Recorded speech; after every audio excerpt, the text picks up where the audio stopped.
Episode 3 of Gold Mafia. We love the gangster lifestyle. You live by the gun, you die by the gun. The biggest challenge Zimbabwe now faces is the gold mafia. Al Jazeera's investigative unit infiltrates the rival gangs that control Africa's gold. As long as you grease the wheels in Africa, there's no issue. Smuggling.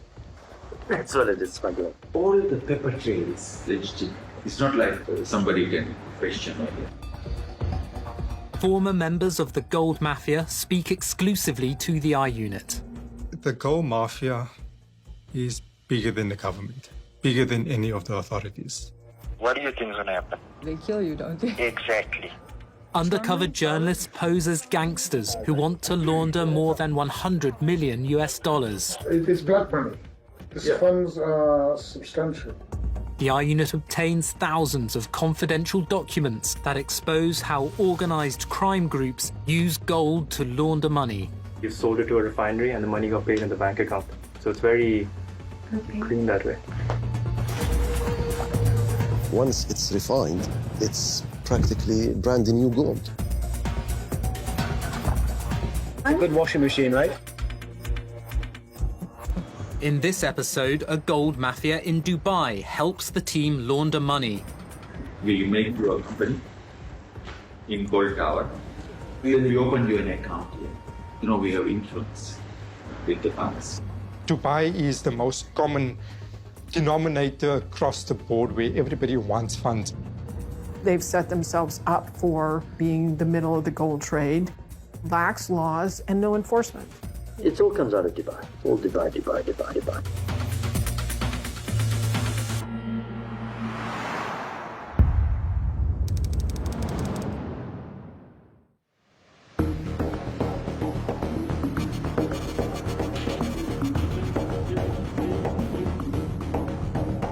Now we are at Jumeirah Lake Towers, called JLT Free Zone.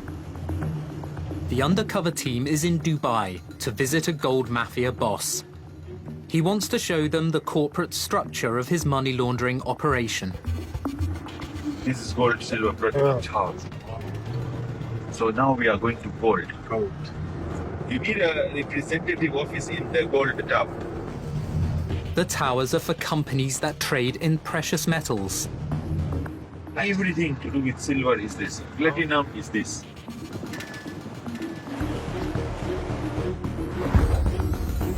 Kamlesh Patni is a notorious gold dealer. He goes by the alias Brother Paul. He says there are benefits to operating out of Gold Tower. Oh, the security is higher. There's a lot of gold in this building. Maybe 3 tons, 4 tons.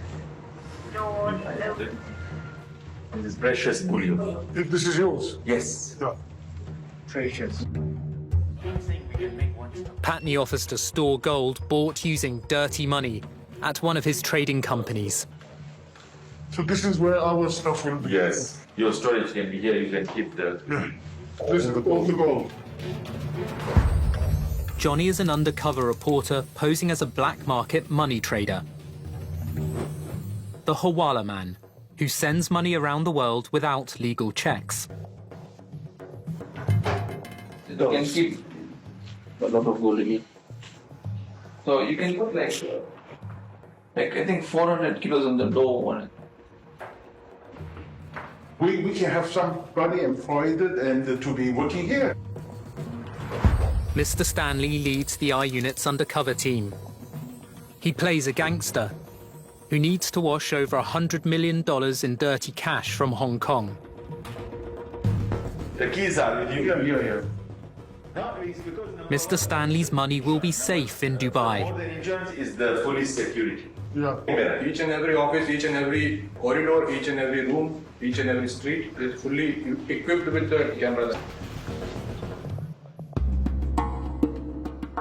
Patni takes Mr. Stanley to another of his companies at the Gold Souk in Old Dubai. Fiza Gold and Bullion. Patni shows us the day's earnings. every day 10 million, 5 million. So this is the local dirham. How much is the dirham?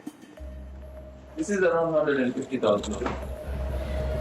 The gold souk attracts international customers. People from China, they will be safe. This marketization. That's the certification. It's 1 kilo. Yeah.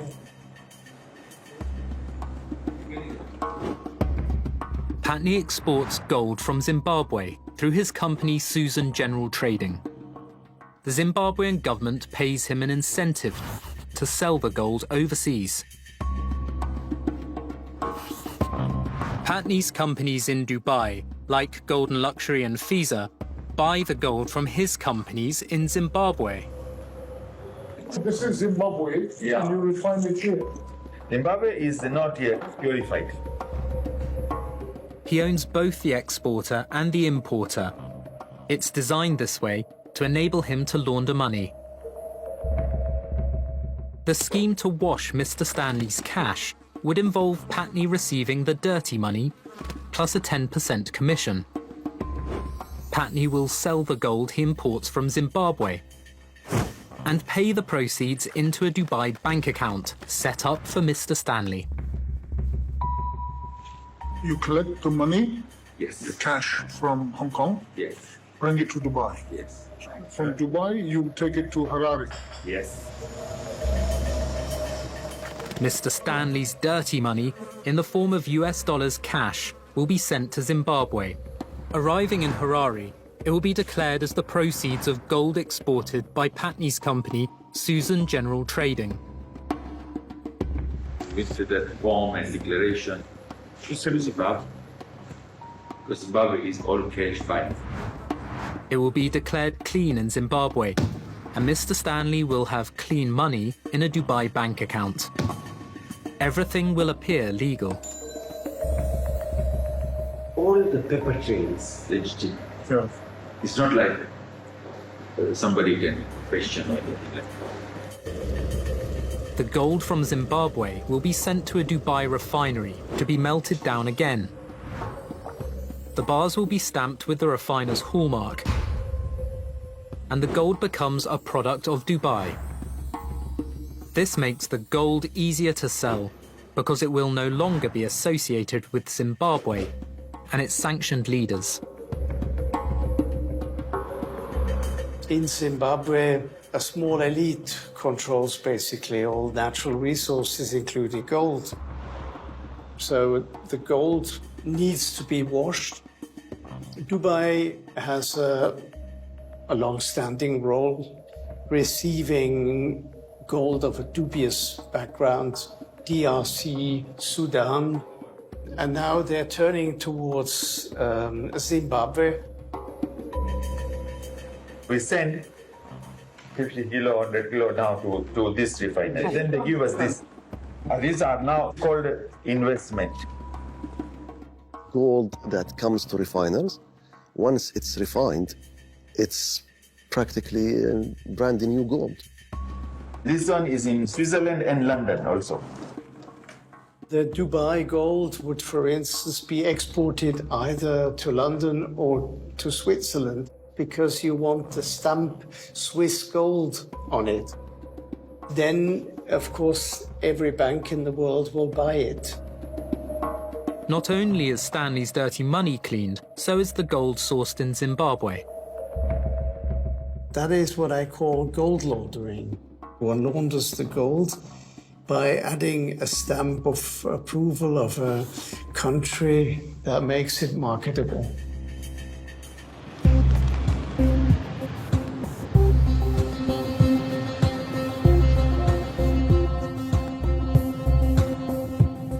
The undercover team also deals with representatives of the Zimbabwean government. Previously on Gold Mafia, an ambassador offers to smuggle over $1 billion in dirty cash into Zimbabwe under diplomatic cover. I'm the second largest diplomat in the country. Right now, I can put some bag like this with 1.2 billion and put a red tape written diplomat. That's it. Nobody can touch it. Nobody can touch it. Uebert Angel is Zimbabwe's ambassador at large to Europe and the Americas. He's also a self-proclaimed prophet. I'm very sharp in the prophetic. You don't confuse me when it comes to the prophetic. No, I walk there, I live there, I talk there, I sleep there. I'm major, me. I know me. Trust me. When it comes to the prophetic, I eat prophecy. Guess what happens? Angel claims he announced beforehand the result of an African Cup of Nations final. The underdogs will be the winners. You will be so surprised. Do we have Senegal? Oh, we have one reason. Brother, stand up. Rejoice. About 9 hours after the prophetic decree went forth, Senegal surprised everyone by winning the final for the first time ever. For history, for Senegal! One of the men organising Mr. Stanley's money laundering also assists Angel at his church. Did you know I was a singer too? No, no, you didn't say you were a singer. You didn't say you were a singer. Check me out online. But God has stretched out to heal us. This I know. This I know. Wow. This I know. This I know. Just one touch from the King changes it. Ricky Doolan is from the northeast of England. He's related to Ambassador Angel through marriage. He's known as Pastor Ricky.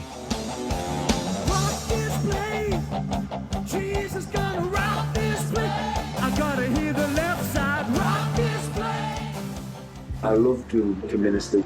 I love to minister. It's nice. Better than singing in a club or a nightclub or entertainment. It's different. I really can't hear you. Jesus gonna, my Jesus gonna. To do that a lot. Everything perfect. Perfect.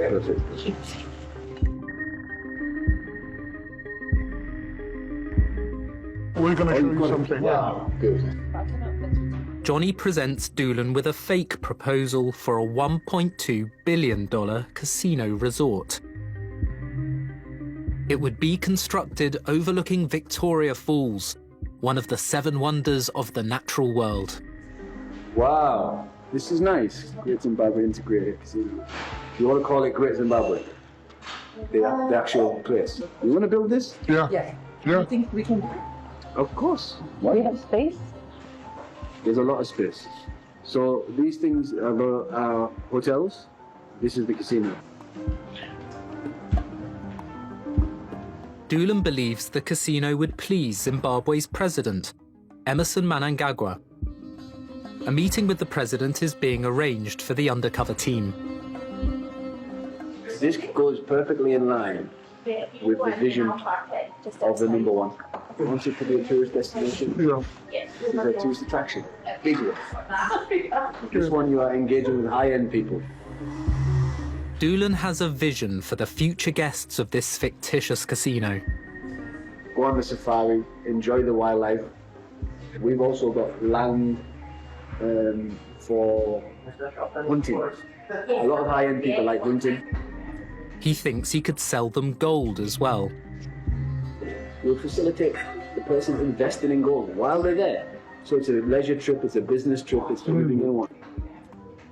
Dubai started exactly like this. Somebody with money saying, there's an opportunity here. Let's build a few buildings and look at Dubai now. I honestly believe in my heart of hearts, Zimbabwe can become like Dubai.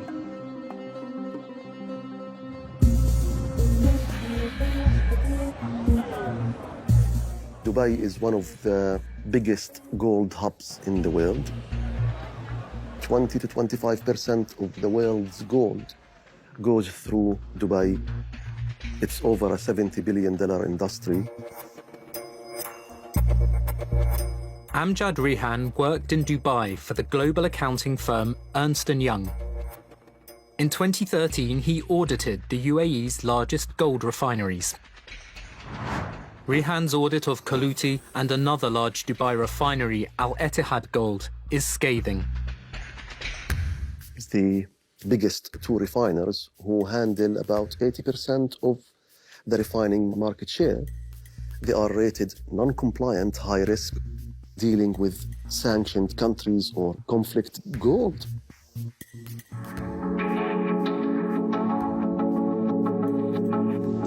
The refinery can produce 1,000 kilograms of 999.9% gold per day.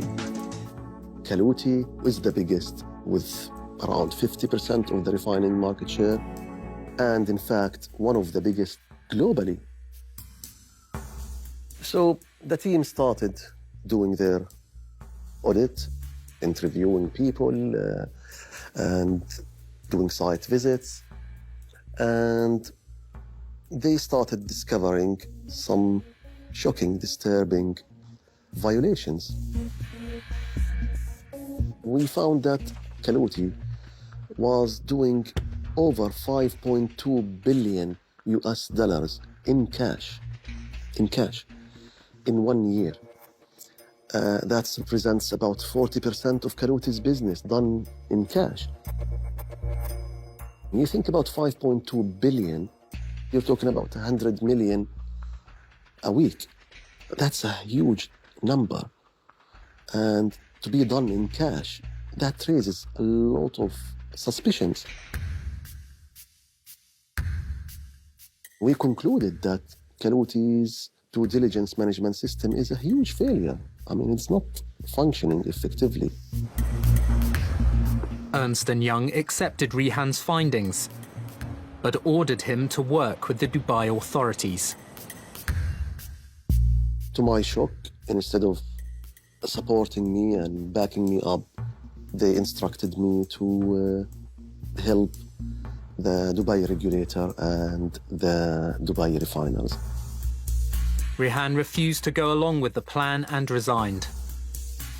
I felt it's unsafe for me to challenge the decisions made and to actually do my job properly, whilst the regulator, the refiner, and EY, all of them are not supportive of what I say. I would be at odds with very powerful people and entities in Dubai, and I would have been at a great risk. Rihan brought a claim in a London court against EY, which is headquartered in Britain. The judge ruled the auditors had tried to sweep under the rug the findings of Kaluti's money laundering. EY also bowed to pressure from the Dubai authorities. Ernst & Young did not debate our findings. They couldn't. We had objective evidence. We had strong documentary evidence, and they couldn't, argue with us about our findings.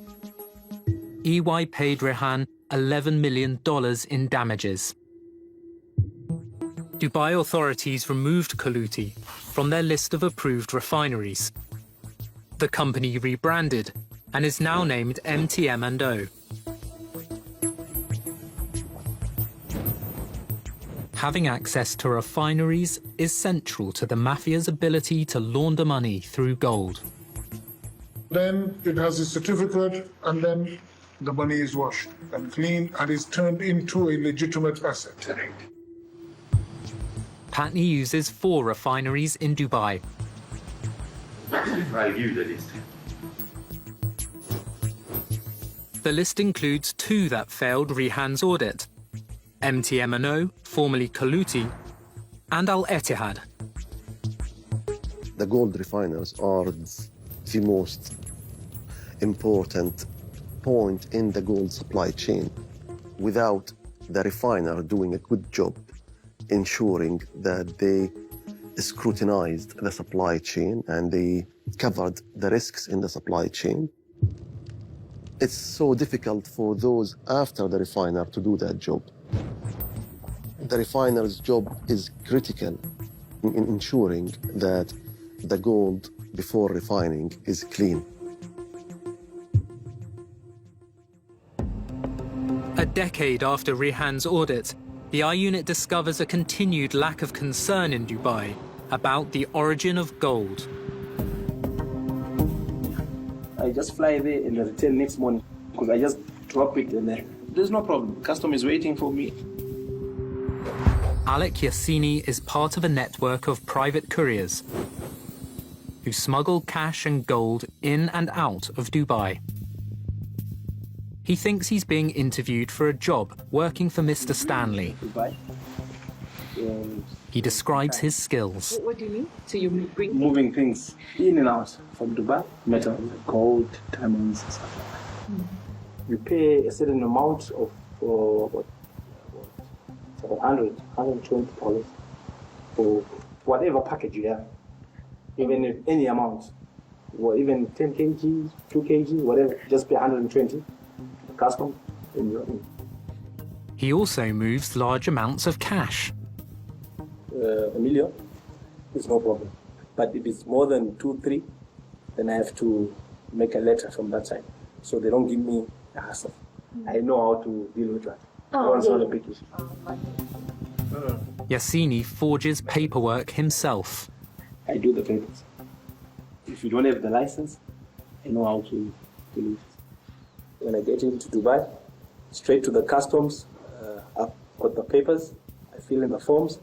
There's no risk at all. No, I'm not surprised to hear that. There's very little scrutiny in Dubai. The rules are very relaxed. There aren't many checks done to verify the origin of gold. No, it's not a big issue. There's no risk at all. The audits we completed confirm what this man you interviewed has said, that Dubai is a hub for dirty gold, gold used in money laundering or gold fueling conflict.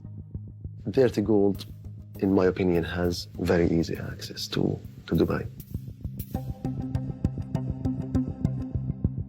Rehan still has the data provided by Kaluti as part of its audit. We asked him to search Kaluti's list of suppliers for companies linked to the gold mafia. I'm just looking at those who did humongous amounts of cash with Kaluti, and I see Goldrest is here. Goldrest Resources had a subsidiary in the UAE. Its director was Alistair Matthias. He's designing a laundromat for Mr. Stanley's dirty cash. He's a financial architect for corrupt politicians. They've done over 16 million US dollars in cash with Kaluti. So he's a relatively substantial supplier of Kaluti. Matthias works with another gold mafia boss, Ewan Macmillan. Thank you for coming. Macmillan regularly moves gold in and out of Dubai. You just send the guy first class, and he gets 50 kgs luggage. It all comes out of Dubai. It's all Dubai. Macmillan is bidding to launder Mr. Stanley's $100 million. He's a Zimbabwean smuggler, known as Mr. Gold. So you'll have to set up a company in Dubai. You're going to help him? That's going to be the finance or trading company. So you're going to tell the bank that we're going to be trading in commodities or gold. So that's where the money will come to that account all the time. Use one of the local banks. The United Arab Emirates has free zones to encourage international trade. Just set up a company in one of the free zones. I'll tell you which ones also. The one I use, I pay about $10,000 every year. Depending on the size of your office, you get minimum 3 visas, 5 visas, 10 visas, depending how many you want. That's the easiest. I used to fly with $2 million US in a suitcase, land in Dubai, walk in there and say I want to declare it. And say, right, they just charge me $20 US equivalent. And they won't check, right? They won't check company name. Pay about it. Miss Sin is another undercover reporter. She's posing as Mr. Stanley's financial advisor. I used to fly from Zambia 50 kgs of gold and $2.5 million US cash. Arrive, put the gold in, sign that up, take the cash money, pay 20, it was like $20 US duty. It's a paperwork. It's what they charge you to do the paperwork. Yeah, $20 for the documentation. Yeah. Take the money, you go straight to the Bureau Exchange, they count the $2.5 million, and they transfer it to your bank account. Thanks for coming. Matthias attempts a due diligence check on Mr. Stanley. But the money is not related to drugs or arms or ammunition, right? Do you need to know source? No. It's not drugs or arms and ammunition or terrorist related, right? Not necessarily, no. Then, okay. Probably commissions, I'm guessing. In the language of money laundering, commissions means bribes. No, we don't want to know source of fund. We just want to make sure he's not Pablo Escobar from Hong Kong.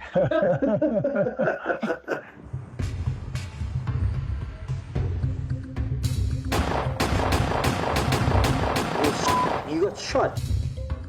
The guy reverses and follows the car and just shot down the road. They showed me all the bullets. He's still got one in his back. 9 shots are fired. It missed his neck by millimeters. Went through there and out. Fine, nothing, no death. I was with him this morning. The target is Simon Rutland, one of Zimbabwe's richest men. He runs a money laundering operation through his company, Gold Leaf Tobacco. They call him the boss. You have no idea the money this guy has. Gold Leaf is one of Southern Africa's largest cigarette producers.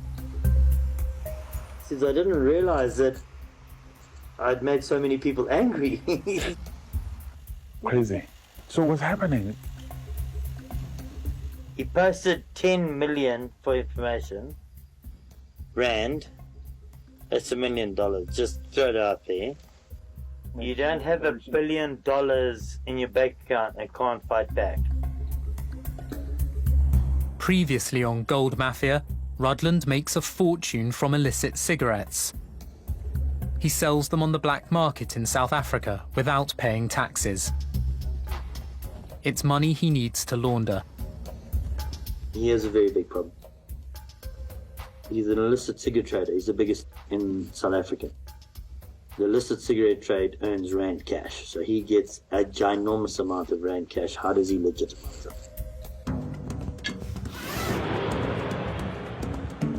An I-Unit surveillance operation follows couriers working for Rutland. They carry gold to Dubai. It belongs to the Zimbabwean government. The same flight they left with, that's the same flight that they come back with. EK713 when it's leaving Dubai. Someone has got serious buyers in Dubai already. The couriers exchange gold for cash and take the next flight back to Harare. The buyer in Dubai is Orlean Global Trading. Documents obtained by the I-Unit reveal Orlean receives the profits of illegal cigarette sales, worth millions of dollars. Orlean uses this money to buy gold from Zimbabwe's central bank. Orlean is the Gold Leaf Mafia's hub in Dubai. While Simon Rutland controls the funds, documents name HJ or Howie Baker as a director of Orlean. Simon brought everything to the table along with Howie. Howie was the glue keeping everyone together. Daoud Khan was once a part of the money laundering operation. He's speaking to the I-Unit from a safe house. Simon and Howie are basically, they've got their hand on almost every transaction. In October 2018, Prodigy Trading, Baker's Hong Kong company, buys shares in a Dubai-based gold trader, Empress Bullion.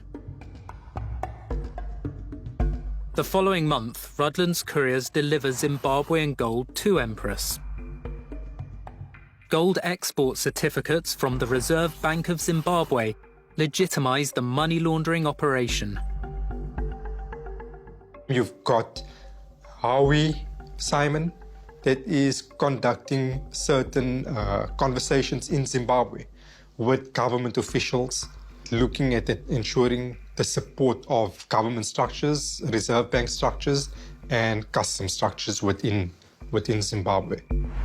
Simon Rutland dictates to the Zimbabwean government to a certain extent on what needs to be done and how it needs to be done. Empress is a favoured trading partner for gold smuggler Alec Yassini. I've been buying from them for some time. He shows the undercover team invoices for gold sales. This is the Empress. That's Empress again. There's another one also. This is 9 million. This Empress, I think, is the best.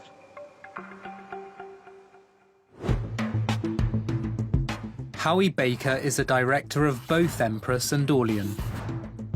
His partner at Orlean is Andres Gravenstein, who's been convicted for illegal gold dealing. Gravenstein and Baker were also partners in a South African precious metals company, the Gold Kid Trading. Gold Kid operated from offices in a residential suburb of Johannesburg. You've got a very casual or tranquil working space. Andres, Howie, and on few occasions Simon was there. In these discussions, it was basically now how to move funds out utilizing gold. You've got Simon on the top. You've got Howie as the middleman between everyone, almost as the COO of the mafia. And you've got then Andres, who's maybe chief sales officer. Daoud Khan's brother, Mohammed, then joins the operation. You've got Mohammed, who's the chief financial officer for this mafia. That's how, when they are all sitting around the table, they believe themselves to be in that hierarchy. However, outside that room, you've got a Simon that still believes he's top dog. You've got Howie that believes, I'm top dog. And you've got Mohammed, who believes without him, no one could be who they are. He is the master. Mohammed believes he's the God amongst them. There is no other way to put it, and I'm saying God because he believes he can create or break these individuals. He controlled their finances. So he believed he was key in every aspect. Mohammed Khan is one of South Africa's most prolific money launderers. He has a street name. Of course I know Mo Dollars. I was married to him. Wada Latif enjoyed an opulent lifestyle. He used to give me diamonds in front of people. I get black diamonds. I just get whatever I want. That was my power. Latif travelled with her husband on regular trips to Dubai. I used to stay at the Burj Al Arab. I used to stay at Jumeirah Madinat.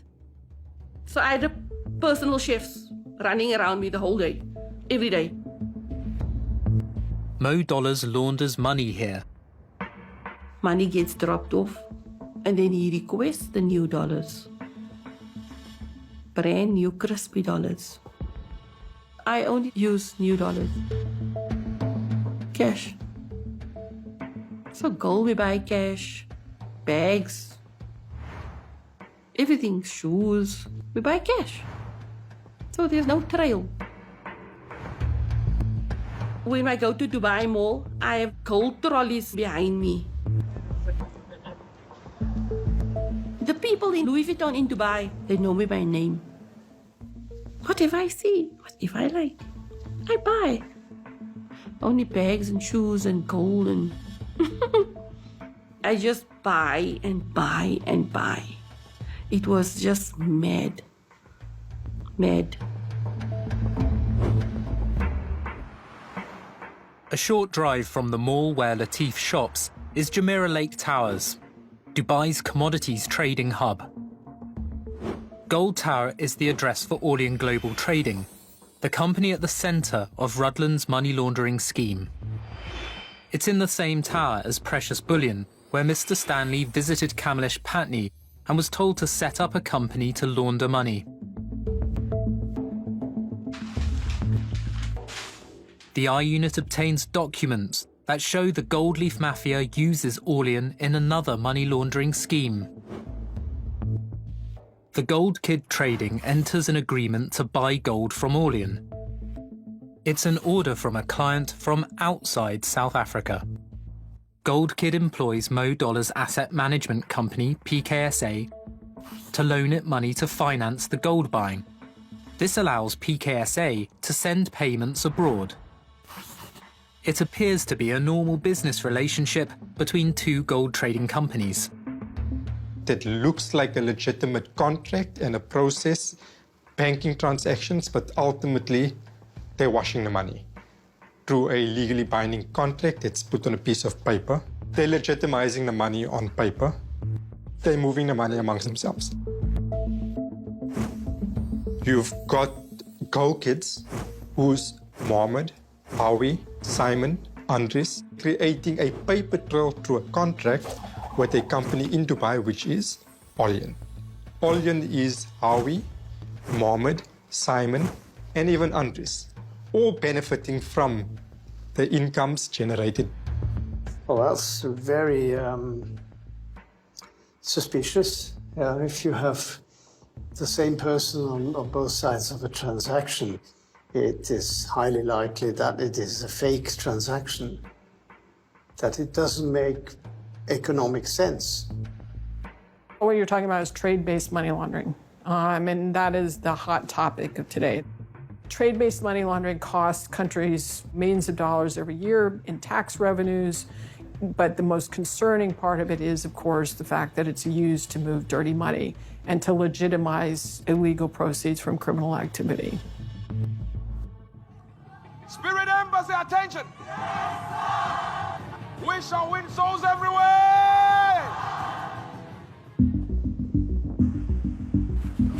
Uebert Angel is Zimbabwe's presidential envoy.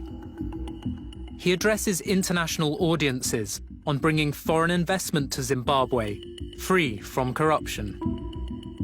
People-to-people diplomacy is increasingly viewed as an antidote to moral and political cannibalism, as it enables individuals to trust in each other to facilitate, manage, and drive investments with little or no corruption or demands for bribes. That guy doesn't take bribes. Oh no.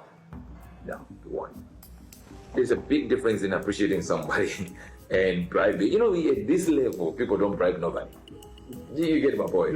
Yeah, people do, but there is somebody that's saying, thank you for everything that you are doing for us, and big difference. Because he is just not that kind of a person.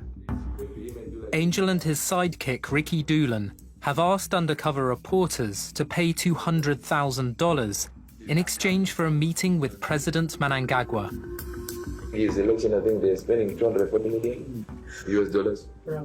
And that's his money. It's not somebody else. It's not the party. It's his money. So when somebody's got that money to spend on, you give him $1 million, it's like a slap in the face. Unless you say, it's just to thank you. The meeting with Mnangagwa will secure a deal to launder over $1 billion of dirty cash. Doolan tells Mr. Stanley what to expect. Obviously, once we get the ball rolling, there'll be points and times along the way where people will need to be greased. Ministers, different guys, bump. But in a country like the one we're talking about, and all across Africa actually, it's the only way to get things done smoothly. it won't be too painful. It will just be a little bit here, a little bit here, a little bit here. We'll tackle them as we go along. It won't stop the project. Once it's rolling, it's rolling. Yeah. Once we've made a promise to the president, we have to execute. One way or another, you know. Yeah. It's now just a case of speed and efficiency because we need it to move fast. Mr. Stanley is told that Angel needs to be paid too. He's bending over backwards. He's calling the president, talking to the president. He's arranged the meeting for you already. Ambassador's not being appreciated yet.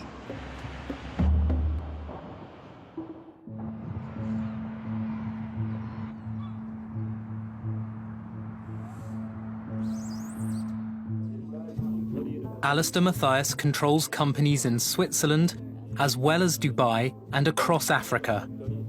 They provide cover for money laundering. I do it here more for track record. Because Yes. I have an existing business here, then source of funds is just not a problem. So that's why I have setups everywhere. Whatever is like gray area, I take it to Dubai. Now, like Ghana, I was the biggest at one point. I was doing 1 ton, 1.5 ton every month. So about $40 to $60 million every month. Wow. I was exporting out of Ghana.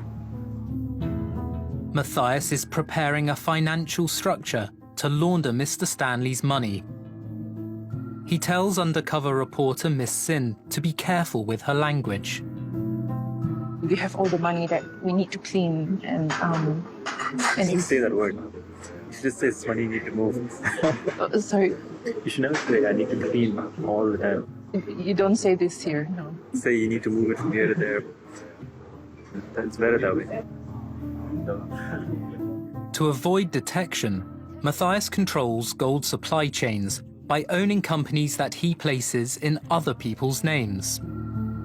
If I have a chain, mine, refinery, this, and I own everything start to finish, it doesn't look good. I'm selling to myself, then selling to myself, and selling to myself.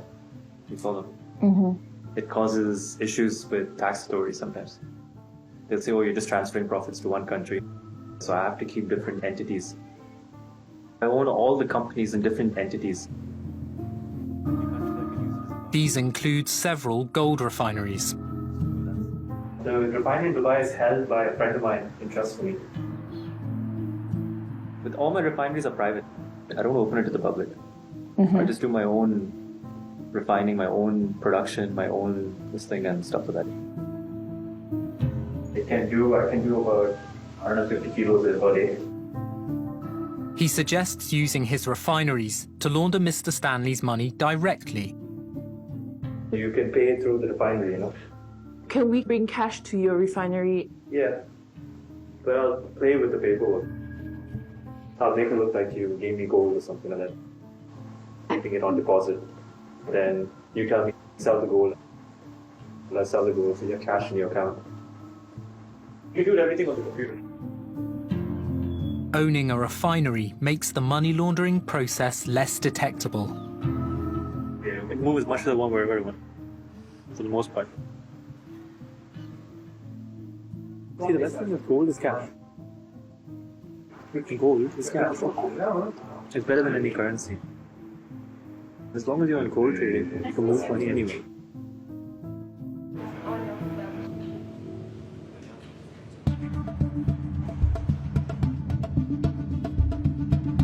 The Gold Leaf Mafia seeks control of its own refinery. Simon Radler. Just bought a massive refinery in South Africa. I think he paid 500 million US for it. It's huge money. Rapper Refinery is purchased by a newly formed company, Rapper Management. The sole director of Rapper Management is Rees Baker Saint. He's also Gold Leaf Tobacco's lawyer, but he's not the real owner. Confidential documents seen by the I-Unit reveal Rapper's owner to be Howie Baker, a director of Orlean in Dubai. The fact that they were able to buy Rapper is problematic. It's a well-known refiner. Why wasn't there more scrutiny over who buys it? the gold leaf mafia now has full control of its supply chain. Nothing is left to chance. The control of the refiners, the companies that buy the gold, the companies that sell the gold. There is complete control of all aspects of the money laundering scheme. And dirty money from South Africa is clean in Dubai. Dubai has set themselves up for being the middle of the gold trade. The key to being a money laundering haven is two things. Number one is you have to have the financial infrastructure, and they had lax laws and no enforcement. And number two is you have to have the ability to create shell or shelf companies to do business in your country. We have a few companies which are shells. When we open you an account here, you know, we have influence with the banks to open an account in shell companies. He says his businesses control the supply chain for bringing gold into Dubai, and it all appears legal. It's got buying source, it has got the import, it has got Dubai document, it has custom document, it has got the exchange, you know, receipts of the money. That it has got a source here, Visa volume, golden luxury. Patney wants Stanley's money laundering operation to become integrated with his network of companies. It's ongoing, it's like thousands of cars are there. We put your cars inside, traveling. Many of Patney's enterprises are managed by his holding company, Sun Multinational. This is multinational. We run retail in 7 countries. What? All countries. Yeah, he controls all the countries. Yeah. Even Kenya? Zimbabwe, everything. Kyrgyzstan, Everything. Thank you. After you. We have 5,380 employees in 12 countries and 35 offices all over. The briefing tour, we run about 8 hotels in Kenya and South Africa. Patney takes the undercover team to another tower named after a precious commodity. On the 7th floor, Rumir Diamonds. Rumir. So here are the diamonds there. These are rough now. These from the ground. Rough diamond mine. Rough. Then they cut and polish.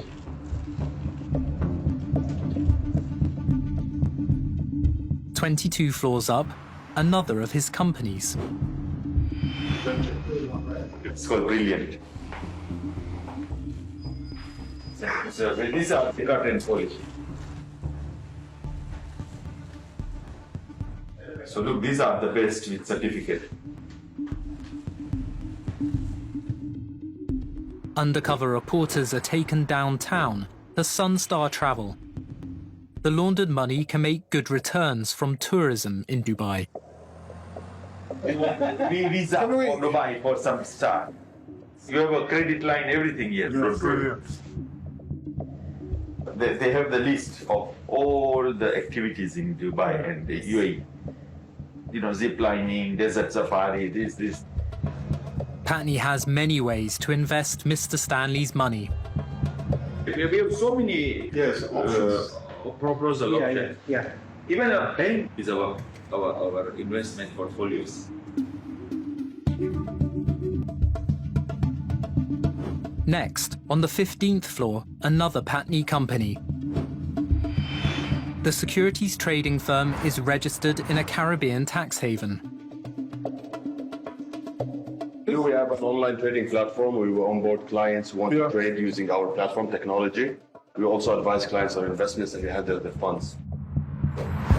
Samir Jazini is a securities trader. He advises Africa's super rich on how to manage their wealth. His nickname, Africa's Man of Steel. So I decided to stay in Africa, and where there's blood, you know, there's potential. We build trusts, we build offshore accounts. We have an in-house research team of 5 who work internationally, work globally. We onboard our clients also with international banks. We finance with individuals. ultra high net worth individual. Yeah. So this is where we execute the trades. As you can see also, I always have my mobile, 4 mobiles here, 3 in my bag. Always looking, watching the accounts of my clients. The companies Mr. Stanley visited form just one part of Patni's global empire. You don't want it in one place. Our banks are in Seychelles. So all those our companies, you see, thousands. Now you see, it's easy to run all of them. You can't go wrong with the systems in place. What really sets this apart is the level of control that's been exercised to hedge risks. The best way to hedge risks is you control everything, but you also spread your risk out in multiple locations so that it becomes harder to track your assets, harder to track your ownership.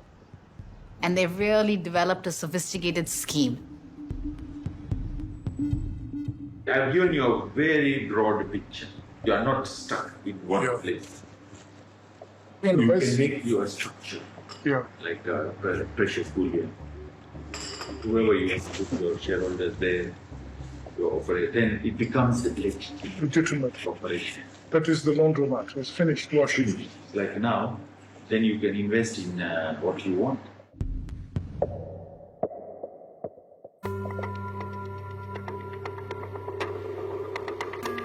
The undercover team receives bad news. There's no investors going to number 1 as we speak right now. Oh, that changed yesterday? Yes, because the information that came from the security, the chief security of number 1, was that number 1 is only meeting other number 1s from around the world. The proposed meeting with Zimbabwe's president is not happening. The schedule is not open for investors. Okay. That was the information that came through the line before I called you. Okay. And that information came through the chief advisor. I see. So basically, number 1 is coming in on 1st of November. He's doing all of this crime at what, and he's out on the 3rd. Right. Bum, gone. Right. Like that. But suddenly, Doolan suggests the president's schedule could change. This, what we're talking about right now, is a facilitation to open up that meeting. We're going to execute, we're going to facilitate all of these things taking place. We're going to do that because he shouldn't be getting his hands dirty in executing things, but presenting these ideas to him is still a good thing. He'll say, oh, that's a good idea. Yes, this.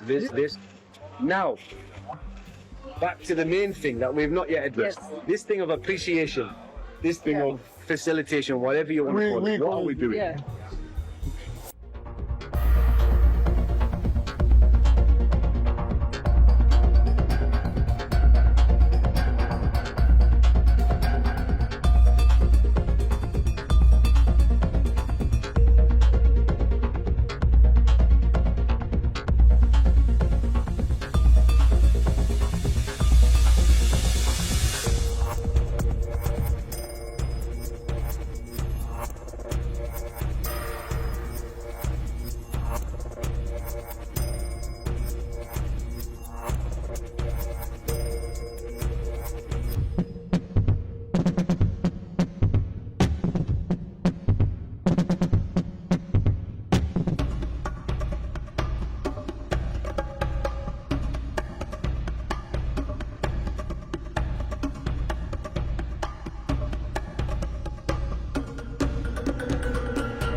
In the final episode of Gold Mafia, a new Mr. Gold. Because Macmillan doesn't control nothing. Okay. Yeah. This was his worker cleaning his car. Yeah. He's the number one now He's number in one. Zimbabwe. He's right there. He's in his house living on $5 million. Yeah. And Mo Dollars meets new clients. This is someone that's really wanted by the FBI, designated as a terrorist, and wanted around the world.